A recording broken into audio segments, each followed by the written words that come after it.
show on a Tuesday, presented by CC Electric, where they do free estimates and they have military and veteran discounts. That's CC Electric. And Tuesdays, our final hour, I'm joined by, I think, legend. No, icon. Oh. Bigger than legend. Icon. Olin Buchanan. TexAgs. TexAgs.com. TexAgs Live. He wrote for 750 million different places. He was at Yahoo before they went under. Are they still alive? Yeah. Okay, whatever. Anyway, Rivals, right. You were Rivals. You were with the Eagle. You were at the Austin American Statesman. I mean, you had 50. How come you never were able to keep a job? What the hell is that all about? I guess I just annoy people so much that people love you. I have to stay one step ahead of the posse. There you go. But Tuesdays, we get to hang out with them here, too, on the Louie Bellina Show, presented by CC Electric. How's your world? You look good. You look like, you got sun. You look happy. Yeah, well, I was out at the all 3 baseball games last weekend. My apologies. Yeah. So you're why they lost. Yeah, well, I didn't pitch that first game. I might as well have, right? Because the pitching was so bad. But the second game, I thought they pitched well enough to win. And then, of course, the third game, it might have been the best starting pitching I've seen all year. Aiden Sims, didn't he have a 7-inning one-hit game too? He had that one gem and it was like the first. But that was the a first no-hitter. time they moved up Saturday. That was a no-hitter going into the 7th. A perfect game. Well, is it still a perfect game if a guy gets on base on a third strike pass ball or wild pitch? I don't think so. So they had, I think one of the first batters he faced, it might have been the first one. I may have that wrong. He struck him out, but the ball got past Bear Harrison. It's probably a wild pitch. And he goes to third. The player goes to third. Because perfect has to be 27 up, 27 down. Yeah. Right. Now, it would have still been 27 up and 27 down because they threw the guy out trying to steal.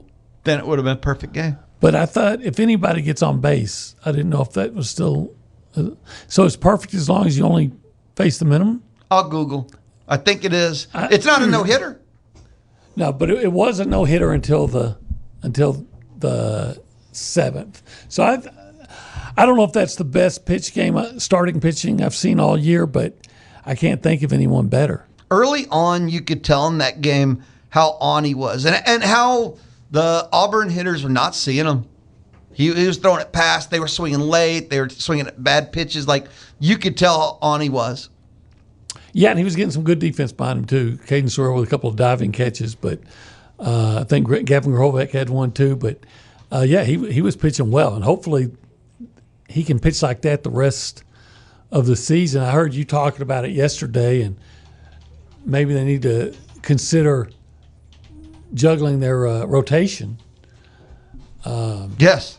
And, absolutely. He sure seems like a guy that after that start, if that's who he's going to be, I mean, he could be your Friday night starter from now on.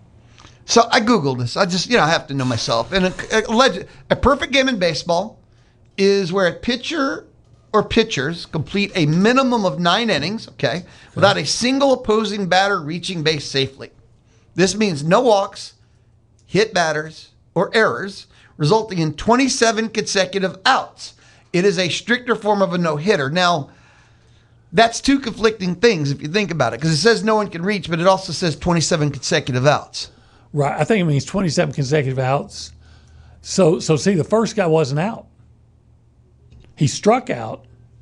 And then he got 27 consecutive outs. So he actually got 28. Well, it should have been 28. But the guy wasn't out because. So once that guy reached, there was no perfect game. Yeah. Okay, good enough. But he had the no-hitter going. And, it was a brilliantly pitched. It was fun to watch. It was. So I'm sitting there and watching on TV. It was just fun to watch. Yeah, I like well-pitched games, especially when it's my team who's getting the well-pitched game. What are your thoughts on the weekend rotation? I'll say this, first of all. I haven't watched like I do when I'm covering something because I'm just watching as a fan. So there's some things that I'm going to forget. I probably don't have the best knowledge about what everybody's done all year. But I think it seems to me that I would start now Moss on Friday. I like Sims he's been so consistent on Saturday. I don't want to move him. And then I think I would, at least theoretically, you're facing your opponent's number 3 pitcher on Sunday. So I would think that looks to me like it'd be a better matchup. For Sadeo. And now I think Moss has had some issues with inconsistency this year, but after that There's a reason why Moss got demoted out of the starting rotation. So after that start, though, who's pitching better right now? And I would think that it appeared to me, and I didn't talk to Michael early about this because spends all of his time, rightly so, with Richard Zane and Ryan Broniger when he's talking to TexAgs. But so I don't know what he had to say about this. But it seems to me that he kind of delayed taking Sadeo out when he was struggling because he's, I believe, could be wrong on this, but I believe he's trying to be cognizant of having a thin bullpen. And so he's trying to get as many innings out of his starter as possible. But if your starter on Friday has trouble getting through the 4th inning or less, then I would think that's more of a reason to moving back because maybe your other guys give you a better chance to not have to use your bullpen so much. But I'm no expert on it. And like I said, Richard or Ryan, who've not just watched every game, but chronicled it and keeping up with everything and know more of the trends than I do, probably you could probably ask them the question. They could probably give you every reason why I'm wrong. I just know that if you're going to start Aiden Sims game 1 in a super regional, I don't want that to be the first game 1 he starts ever as an Aggie. Well, I can see that. I mean, there's a lot to that. You know, if I would say it today, and who knows, but if they get into the regionals, well, they're going to, but whatever, they get to the tournament. And if you decide as a coach that he's going to be my opening game starter, well, if those are the most important games of the year, so then I would think it would be prudent to move him to your opening day starter per every And there's series. like 2 weekends left. Right.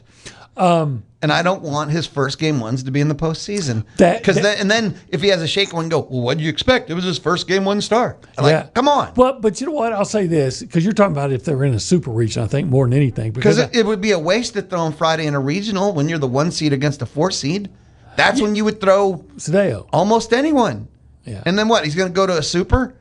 And you're going to throw him as a game 1? Yeah, I would. Like, if I get the game 1 win in the tournament, in the first regional, if I can get then I'm feeling great about the game 2 with Sims, and he even wasn't at his best against Auburn. Yeah, and yet he gave up a 3-run home run only after an error extended the inning.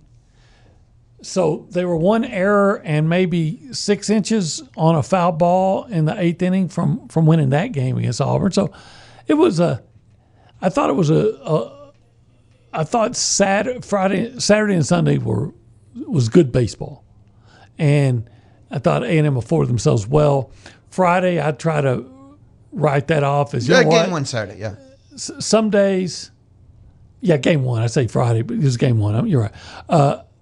I think some days I write that off. Some days it's just not your day, And early started clearing out the other half of his bullpen, knowing that he had another game immediately following and a game tomorrow. Let's be honest. Yeah, when it was obviously a lost cause, why are you gonna? Because we're already talking. He brought in Grant Cunningham, trying to keep it close. When Cunningham got shelled, game was over. He used the other half of his bullpen. Cunningham, and this again, me talking out of what I think I see, and I may be talking completely out of ignorance. Cunningham, when I've watched him, seems to me he's good.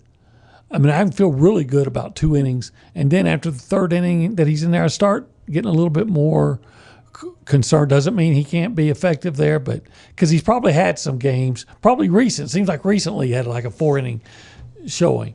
But I think if you go to him, then I think he's a guy. If he starts getting trouble, especially after a couple of innings, I'd have a quick hook. But again, I'm just talking out of what. I don't know if when you're covering something and when you're watching it, at least I do, I'm in a whole different frame of mind. And I don't think I have the same perspective. But don't forget, the people that watch it all the time sometimes get too micro also. Yeah, that happens. It does. So, sometimes you get too micro. Do you consider, and this is something else I've thought about, giving Gavin Lyons a weekend start? And here's the problem, but then you leave the bullpen bare. Like you have nothing left in the bullpen other than fresh corn. Yeah, and I don't know if was it Durden Darden? I apologize for butcher's name, but Ethan Darden. He's been nice, but he's kind of like maybe 1 inning here, 1 inning there. He's not really more than 2, I think, would be max. But if you take Lyons out of the pen, you kind of have nothing left. Yeah, and he came in and threw 4 scoreless innings against Auburn, and gave A&M a chance to win that game. Mm-hmm. So I know. That's what I'm saying. Is it more like I'm not sure which direction you go? Is it more important to have 3 starters or 2 starters in a bullpen? I've seen Sadeo be good as a starter too. He only had 2 starts so far in SEC play that weren't bad. Like I said, I've seen him be good. So maybe if I pitched him on Sunday. Again, if you name him the Game 3 starter, no one's going to argue over that. You get someone has to start Game 3. But that's what Michael Early gets paid money to decide, and it'll be interesting to see what he does this week. And if he decides to go with Sadeo may go out there and throw a gem. But you had to get all these other starts to get 1 gem. It's kind of there's a value to this. Look, he has the highest ERA of any starter. I know that in SEC play, second highest all games considered. Yeah, and I'm sure I don't know what his ERA was going into the game, but you can imagine where his ERA went last week. True. They didn't score in the first inning, but they hit him hard, and you could have got a pretty good idea that this might not be his day. But I've seen him strike out guys. I think one game not long ago where he went 5 innings and 10. He had 10 strikeouts in 5 innings, but he gave up about 3 home runs. His strikeout rate is the thing. I wondered at some point in the season if this guy wasn't meant to be a reliever. If he wasn't meant to, because with strikeout rate like that, if he had to focus on 2 pitches, not 3, and throwing 2 innings instead of thinking 6 or 7, a lot of times, sometimes that guy converts into like stud closers. Yeah, I don't know. That's an MLB thought, not we're just college. all just throwing out ideas here. Look, I'm sure. Well, in fact, I know Michael Early will make a decision that he thinks is going to give them the best chance to win. And hopefully he'll be right. Yeah, hopefully. With 2 series left. Sadeo still on Fridays. Yeah, I'll be, I don't want to say satisfied because I want to win every game. But if they can go 4-2 in the last 2 series, then which they can do, it's very attainable. I would expect them to. Then if they go 4-2, then I feel like they'll be hosting. I'll tell you what, if they're going to go 4-2, please get 2 of those wins this weekend, because 2 road wins, 9 I think is the RPI on Ole Miss, I think will lock down. They would be firmly. They're going to get hosed tonight by playing Prairie View A&M. They're going to drop 2 or 3 spots, I think, in the RPI. They'll be out of the super regional slot. They're going to have to win their way back into it over the last 6 SEC games. But go on the road, top 10 RPI team, take 2, and you get the bonus wins for on the road. So if they're going to go 4-2, well, I mean, they need 2 each weekend, but please win 2 out of 3 against Ole Miss. Yeah, you know what? I don't care what about playing Prairie View and what it does. The fact of the matter is their seeding is going to be dependent on what they do in these last 2 series, whether they play Prairie View or not. So it's a nice practice. I just hate these midweeks that end up just nuking you. I Wins shouldn't be so penalizing. I agree, but I still don't. I don't think it's going to matter. So if they go 4-2 tonight, does it matter for RPI? I don't think so. Shouldn't. And you know what? Shouldn't. RPI doesn't necessarily mean that that's how it's going to be seated, because there's somebody on these committees that say, "Hey, look, they dropped because they played Prairie View." So. Wait, you think a committee would look favorably upon A&M and pull them up a slot or two? I think there's always the chance that someone's going to buck the trend. For A&M. That's the part. For A&M? The trend has to your point, I can't think of a time when I thought A&M got the right deal from a committee. Even in football, I still say that A&M should have been a top 4 seed and seeded ahead of Texas Tech. And I'm saying, well, people say, well, they lost to Texas. Yeah, well, Texas Tech lost to Arizona State. And then I'd say, who did Texas Tech beat? You basically had the same record. Oh, yeah, they won the conference championship. So? If A&M would have lost to Texas in September and finished 11-1, A&M would have been a top 4 seed. I think it's just me. I think you got to look at the entire body of work, not just the last week or not the first week or whatever. I just thought that, they won a conference championship, big deal. So did, I can't remember who won the ACC. Remember Duke? Oh, no, Virginia? Not Virginia. Was it Virginia and then they lost to Duke or somebody like that? Anyway, somebody. This is so hilarious. And they were so forgettable. It was Virginia. They got knocked out. Was it Duke? Hold on. ACC champion 2026. I got to Google because it was a Muttfest game. Yeah, I know. Oh, I have to put 2025. I put the wrong year. Yeah. That tells you. Is Virginia losing to Duke, I think? Let's see. Probably not. Duke! It was Duke. It was Duke. They beat Virginia 27-20. It was all-time Hall of Fame Classic game. And they're not in even in the tournament, right? So just saying, hey, because conference champions are not automatic bids. Right. Yeah, to my point is, so you shouldn't be an automatic 4 seed just because for that reason. A&M played a tougher schedule. They had more impressive wins, and their loss was more forgivable than Texas Tech. Committee behavior, never lose late. Right. That's all. I agree with you, but you know what happened too. They just lost late. Yeah. When we return, more with Olin Buchanan. You can text your questions if you have any for Olin to 979-693-1150. 979-693-1150. It is the Louie Bellina Show, presented by CC Electric. Olin hanging out with me inside the Charles Schwab studio. It is a good Tuesday on the Zone.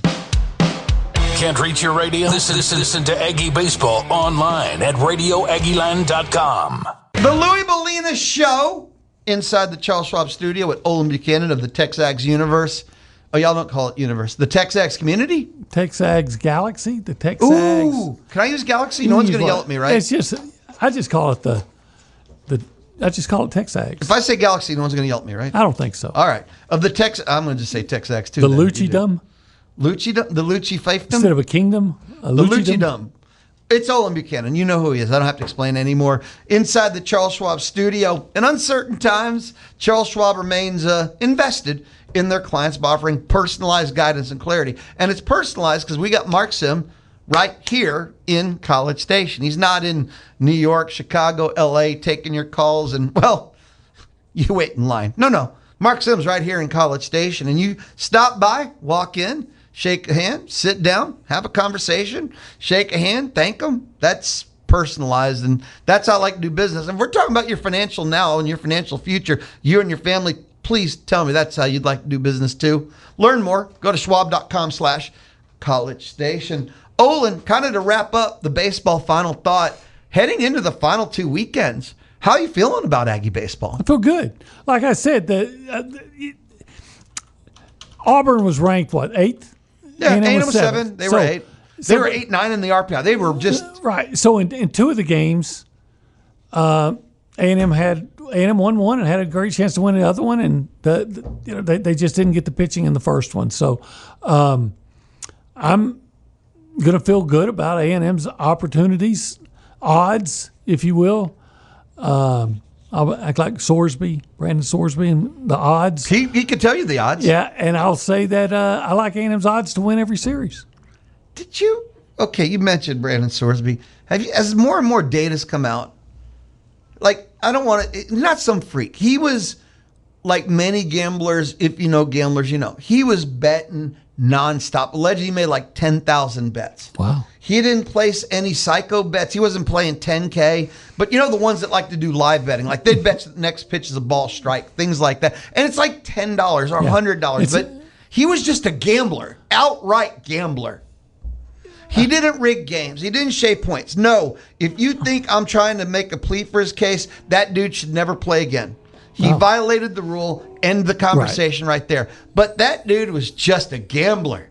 If, in my opinion, that as long as you don't bet on your sport, I don't even say, I'm like, I was betting on my team to win. No. As long as you don't bet on your sport, I personally don't have a problem with a guy who's a football player betting on a basketball game or baseball game if he's not playing in that. And I know that Rick Neuheisel got fired at Washington for being in a high-stakes NCAA bracket. That's right. And yet the NCAA likes gambling when it's getting sponsorships and they're making money off of it. They do now, yes. But so if Sorsby did not bet on football, I would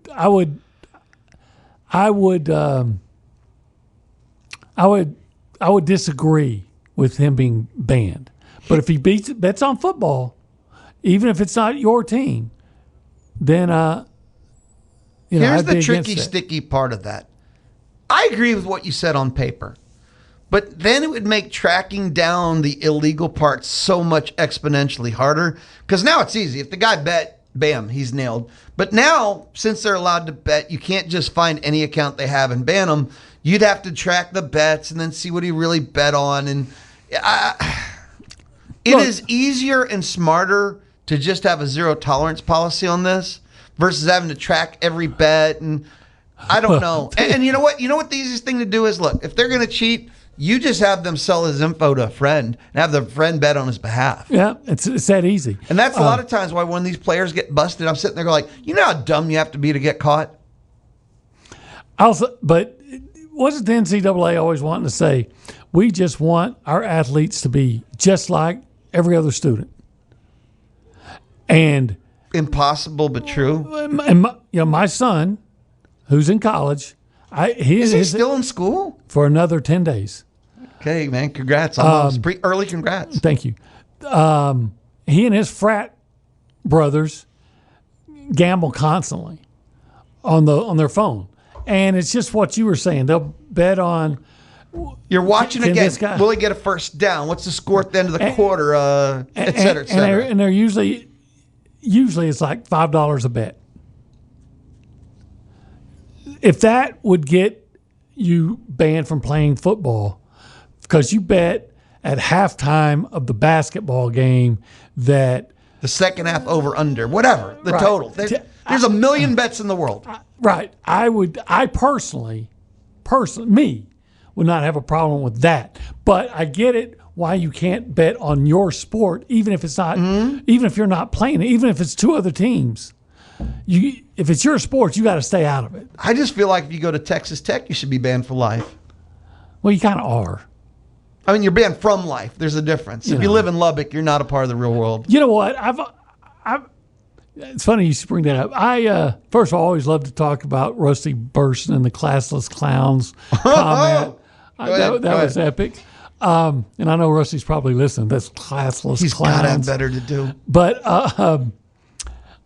I've been to Lubbock a few times.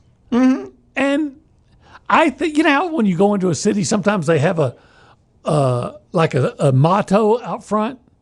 They'll say like, welcome to so-and-so. Oh, yeah. A place City you of Angels, home of, I've always thought it should say, welcome to Lubbock.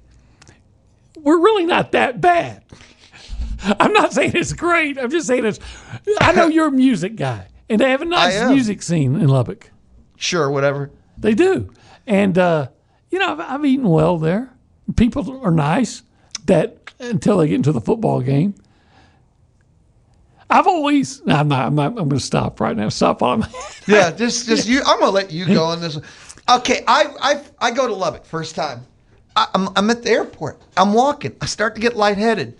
I almost pass out. I have to put my hand in. It's one of the moving carousel things, right? Okay. The dirt in the air almost. I did pass out for a second. I didn't full on. And that was my experience in Lubbock. I have to admit, I've never experienced the sandstorm or whatever they call it. Sandstorm is South Carolina. Well, an actual dust storm, that they have out there. Do you know that Lubbock's like dry parts of it or something? Yeah, they got to have some water because they do all that farming. I'm talking about alcohol. Oh, I didn't know that.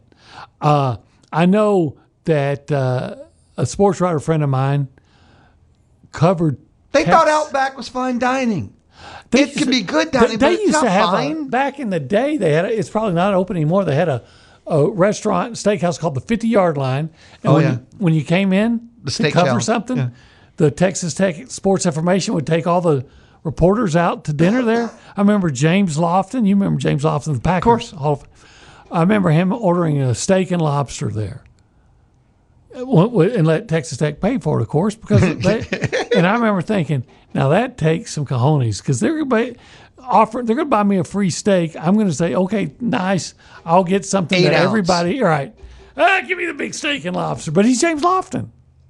He can do that. Yeah, he can. If it's Olin Buchanan, if I said, I think I'll have the steak and lobster, they go, oh, yeah, think again, guy. I've never been a fan of schools that have an inferiority complex, and Texas Tech had the biggest one in the world. Just like same problem I have with Baylor. They think they're Texas. I mean, if you say so, I know this. I've seen a lot of pretty girls at Texas Tech. When I would go there as a single man, and I'd see a lot of pretty girls. Now, look, everything I'm about to say would get me kicked off the air. They're not pretty, but they are something, but they're not pretty. No, I saw pretty girls. Now, they may end up, working at a donut shop. But now I'm getting in trouble again. Look, I've known some good people from Texas Tech. I've known some good people. Name two. See, you have none. Thank you. Mike Leach, he wasn't from Texas Tech, but he spent a lot of time there. He wasn't from. But he spent a lot of time there. Well, he got paid to. Well, actually, he didn't get paid all of his money. No, he didn't. He sued and couldn't win because the Texas state laws protect Texas Tech. That was ridiculous, man. And then Texas Tech, after he passes away, wanted to honor him. You ripped him off, and now you want to honor him. See, I do have a problem with that. We'll take a timeout. Oh, do we need to take a timeout? It is the Louie Bellina Show inside the Charles Schwab studio. It is the Louie Bellina Show presented by CC Electric. And sometimes I have to say, for better or worse, it is the Louie Bellina Show on The Zone. Like The Zone on Facebook, and you stay in touch with the community calendar, community spotlight, and game updates. Let's go! Like The Zone on Facebook, Zone 1150. Louie Bellina, Olin Buchanan, comparing all kinds of stories during the little timeout and just having a good time. That's what life should be all about. It is the Louie Bellina Show, presented by CC Electric, built on faith, family, and community. CC Electric, free estimates, military and veteran discounts. They have them at CC Electric. Olin! Yeah. The SEC office, they listen to my show, my podcast every afternoon. That's how they do their end of the day meeting. I'm sure Herb Vincent just can't wait for it to come on. And Greg Sankey. Yeah, Sankey and Vincent. They listen to the podcast. They're busy during lunch. Everybody's busy during lunch, so they listen to the podcast. And yesterday I was talking about if I could be the czar, snap my finger, I would give the ABS, the automated ball strike system, to SEC baseball because the umpiring is so atrocious. And then yesterday they announced at Hoover this year they're going to have the ABS challenge system. I could see him in a meeting room and say, that Bellina guy. Brilliant. Is brilliant, yeah. Brilliant. He's like one of those Guinness dudes. Brilliant. Yeah, so let's adopt that idea. Well, okay, I mentioned it on my show Monday. The Monday afternoon they announced it. You don't think that's coincidental, do you? I don't. I'm giving you credit. Thank you. I think it's going to be fun. I think it's going to be interesting. I'm very familiar with it from the MLB version, and this is the same version, except each team gets more challenges. So I'm fascinated to see how this plays out. I think it's a great thing. I do too, because I think we've seen some at times incompetent umpiring, and sometimes I wonder if a umpire is not mad at the manager or a player because he thinks the player's whatever, and if it's close, I'm going to call a strike if it's close, or vice versa. And you know what?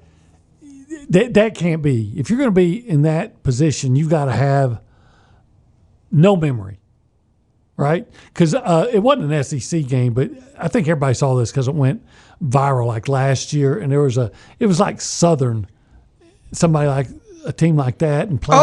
Oh, I know. Go ahead. Sorry. And the guy Yep. was argued with the batter. Got pissed. The next pitch was like 3 feet outside, and he called it a strike anyway, and almost started a fight. And that guy, he got banned from officiating because it was you can't be that way. But if it's close and you're mad at somebody, okay, you said this to me, or you tried to show me up, strike. You're like, what? And there was one on Gavin Grahovac toward the end of that game, that second game on Saturday. It was personal. The umpire called it a strike because he was probably tired of hearing the A&M bench chirp. So he was like, you think that's not a strike? That was ball. Watch this.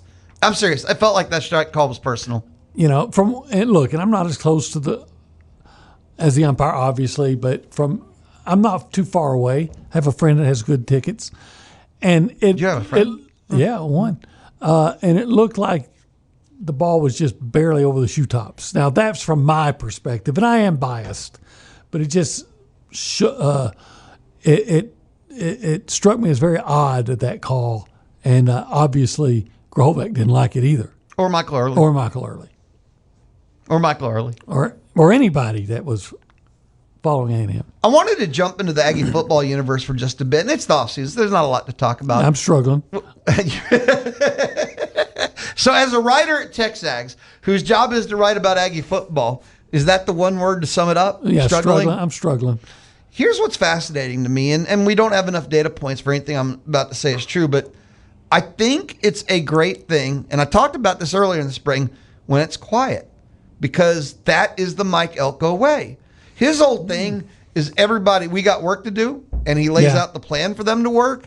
And in the concept of working, there is no exciting headlines. There is no, hey, this guy just bench press. Like, everybody do your work. Don't drive your car 140 miles an hour and hit someone with it. And that's it. Aggie football under Elko, it is a businessy. It is about taking care of the things that we give you to do. That's it. It is. There's no dog and pony shows. And, you think about the two previous coaches, and seems like it was not uncommon for there to be a national type story, whether it's Jimbo going transferring. crazy.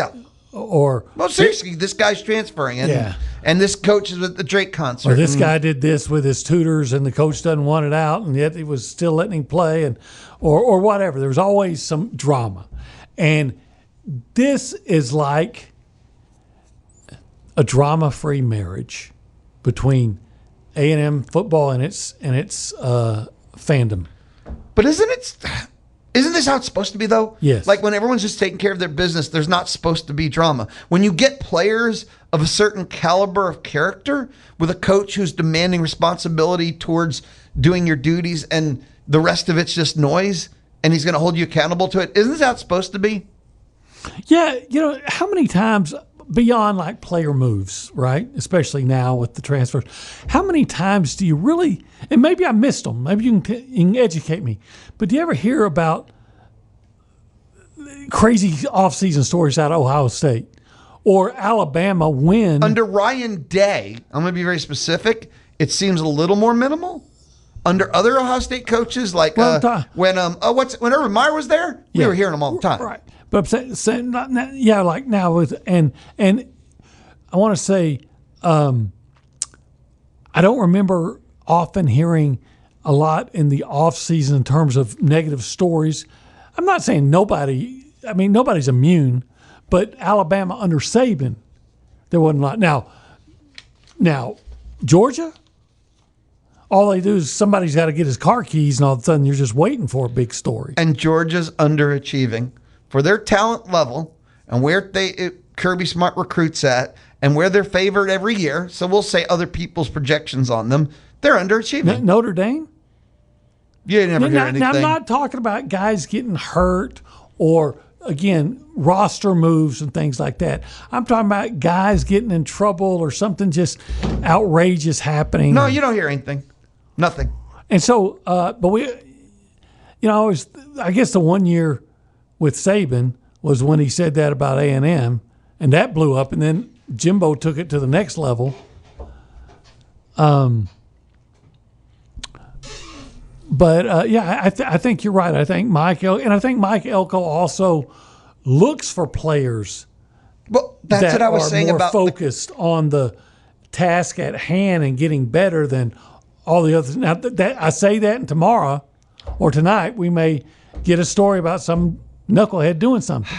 There's going to be X number of players that are going to screw up because the roster total is 120, 130 players. I mean, you're 85 plus whatever. So there's numbers, and that means there's going to be some players that are going to do 18 to 21, 22-year-olds. There's a certain number of allowance that's just going to fall with that many males that age all hanging out together in a college town.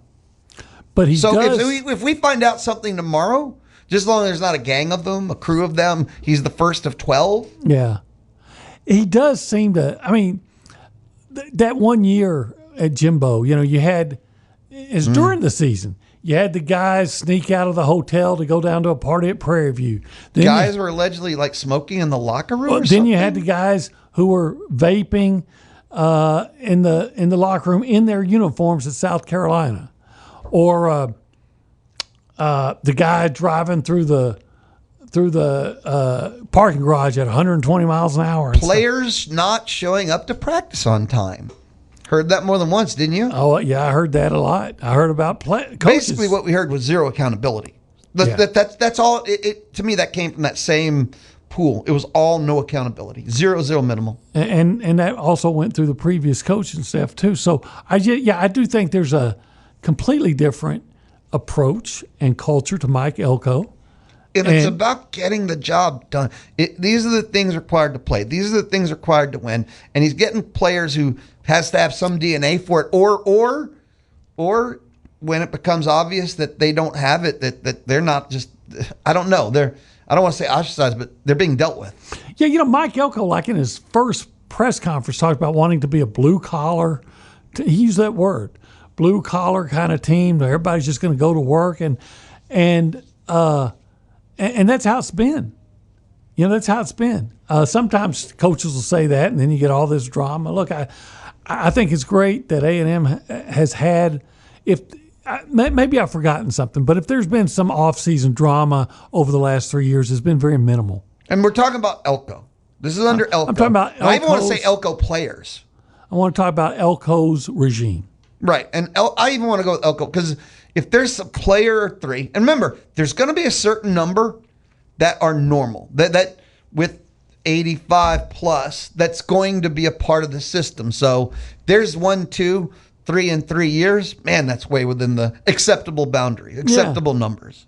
Yeah, A&M's not a contender for the Fulmer Cup. I think this, where this conversation started, in the olden days, Fulmer Cup is? The Fulmer Cup? Yeah. Phil Fulmer? Yeah, it was like somebody kept a tally point totals of all the off-season stories and missteps and all and then we were okay. This team won the Fulmer Cup because the Tennessee Fulmer teams would. Yes. Oh, that's awesome. So why did that go away? I don't know. That's brilliant. Somebody lost interest, I guess. No, that's brilliant. And I'm just a sports talk show host. I'm an opinionist. I'm not a journalist. I'm not an expert at anything. I'm just an opinionist, okay? Okay. It was very exciting and thrilling at times in the olden days. But this feels like winning. This feels like how things get done.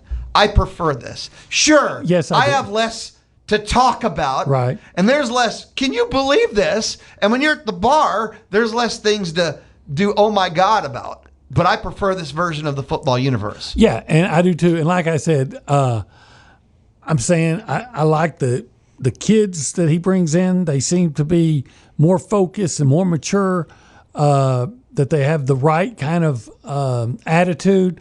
And yet, like you said, you got 120 college-age kids. Whatever it's not, yeah. Tonight, we might have, well, maybe not. Well, someone might get drunk on Northgate and do something stupid. Some kid, 18 to 21-year-olds. And again, I know what the new numbers where, we don't have walk-ons or whatever, and they're eliminating each year. So maybe it's 101 now, 95. But you get the point. That volume of numbers, there's going to be a certain allowance. There's no utopias. No, they're not. And I prefer this version of the universe when you see the results on the field. I prefer accountability. I like Mike Elko's program, and I like what he's done here.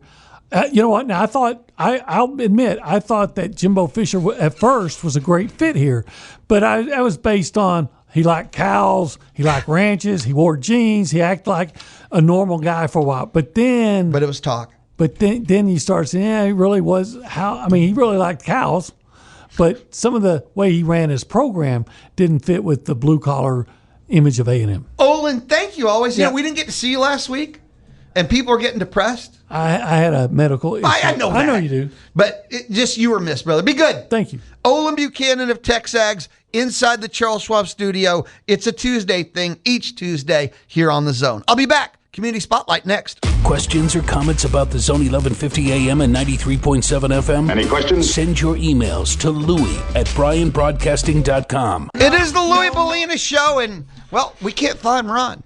We'll have to reschedule him. Ron Crozier, Twin City Mission. Ron Crozier, Community Spotlight was scheduled to be Twin City Mission, but it's okay. We will find him down the road. Community Spotlights every Tuesday at 1:50 here on the Louie Bellina Show, presented by CC Electric, but he's gone. So here's what we are going to do. Tomorrow's Wednesday. You know that. Aggie Baseball, listen in. That'll be at 11:35. Chip Howard is back. He'll join me inside the Charles Schwab studio at 11:20. 12 o'clock is Tony Catalina, no longer of the Austin American-Statesman. He had a job change. He'll have his Bluebell ice cream review. He was fudge. Oh, banana fudge. Yeah, wasn't expecting that. And at 12:35, Alan Ward of Brigadoon Brewery on the D4 Land Services hotline. So all of that is tomorrow, Wednesday. Thursday, I miss Cedric Golden of the Austin American-Statesman. That's 12 o'clock. Remember last week we had no Louie Bellina Show. We had Astros Baseball. Wait a minute. We got Astros Baseball sometime this week, too. I should be more organized, but that wouldn't be me, would it? And then at 1 o'clock, it is Rusty Burson, Aggie historian, and author. So that's still this week to come. Here's what I'll leave you with. The Dallas Stars were eliminated in the first round by the Minnesota Wild. My heart broke. Another lost season. The Dallas Stars, I could go into the whys, but you're not that into hockey. It's okay. I believe it's the lack of belief in defense, and they don't have that kind of ethic, and that's not good or bad. They designed it a different way. They got a new coach. It's still the same core, and they still have the same problem, and it's too late to change course with this team. So, they can get back to the Western Conference Final. They're a threat, second most points. Colorado and Minnesota now square off in the second round. It's the dumbest playoff bracket I've ever seen in the history of mankind. But game one of Colorado and Minnesota has to be probably the greatest Stanley Cup playoff game, non-Stanley Cup final ever played. I can't there were 15 goals combined. Back in the olden days of hockey, you wouldn't get 15 goals in a best-of-7 series. 15. 9-6, Colorado won. Yes, there was an empty netter for the 9th goal. That means there was 14 legit goals scored. And Colorado goes up 3-0, and you're thinking, this thing is over? Over? Was it over when the Avalanche bombed Pearl Harbor? And the Wild stormed back, and you got a classic, but so 3-3, it's kind of a pretty, no. 5-5, 8-5. I mean, It was one of the more surreal hockey games ever. 9-6 final. Yes, empty netter. I've never seen anything like it. And this is the Stanley Cup playoffs. And I've often said, you're not a hockey person. I mean, you shouldn't say you hate hockey if you've never seen hockey, but the Stanley Cup playoffs are the greatest playoffs in all of sports. The Stanley Cup playoffs are what sports were meant to be in. Game 1, because Game 2 is tonight. Maybe you want to. I think both teams will be too tired to skate. 15 goals combined. I'm back tomorrow. Peace, everybody. Be awesome. The Zone is hiring. We're looking for part-time help. No prior experience is required, and you must be here in the summer and fall. If you're interested, go to zone1150.com, click menu, then apply. Stop thinking about getting into radio, always wondering what it might be like, or someday you might. We're looking for weeknights, weekends, and mornings. Go now to zone1150.com, click menu, then apply.